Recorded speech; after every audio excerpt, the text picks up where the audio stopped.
Hey everybody, welcome back to the Bible reading plan. We're in the second Thessalonians chapter 3, the final chapter. And a couple of days ago, we talked about this false message of the end times that the Thessalonian church was believing. So they were believing that basically Jesus has already come back and this is it.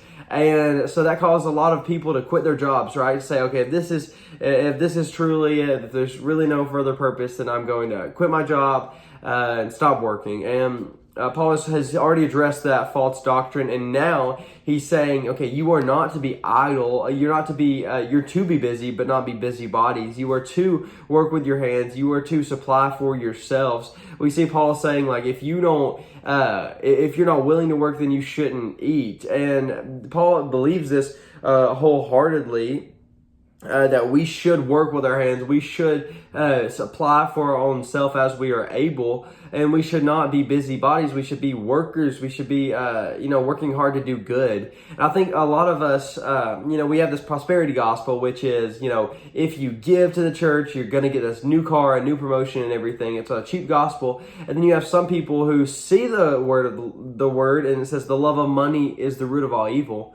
So what they do is they say, okay, if the love of money is the root of all evil, I don't want money, and they don't try to get a job. They don't try to supply for themselves. They end up having to rely on people like their parents or their family members living with them and not actually doing anything with their lives, all because of this poverty gospel mindset that, the love of money is the root of all evil, so I'm just going to play video games in my parents' basement for the rest of my life. Some people, especially younger people, can have that idea and say, I'm not going to chase after money. But it goes further than that, and it turns into laziness, and it turns into you're just a busybody now, saying you want to do big things for the kingdom of God, but you're not ambitious. And Christians should be the most ambitious people, right? We have the power of God on our side. We want to share the gospel. We want to push back the forces of darkness through Jesus. So Paul is saying, don't fill your lives with the things that are good but aren't great. Don't always make time for the things that are great, like doing good deeds, like serving others, spending time in the Word, and time in prayer. And he says, don't fill your life with things that don't really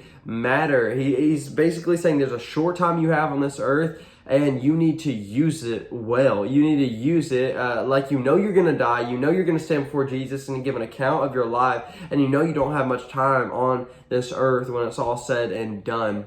And I'll leave you with this verse. In verse 13, he says, "As for you, brothers, do not grow weary in doing good." So I'll leave you with that. Do not grow weary of doing good today. You have a hope. You have something you're working towards. You have a Father in heaven who loves you, who wants to provide for you. But you don't grow weary in doing good. Keep working. Work to supply for yourself and for your family, and ultimately serve God and give glory to Him. Thank you for joining me in 2 Thessalonians. I hope to see you tomorrow in the start of 1 Timothy.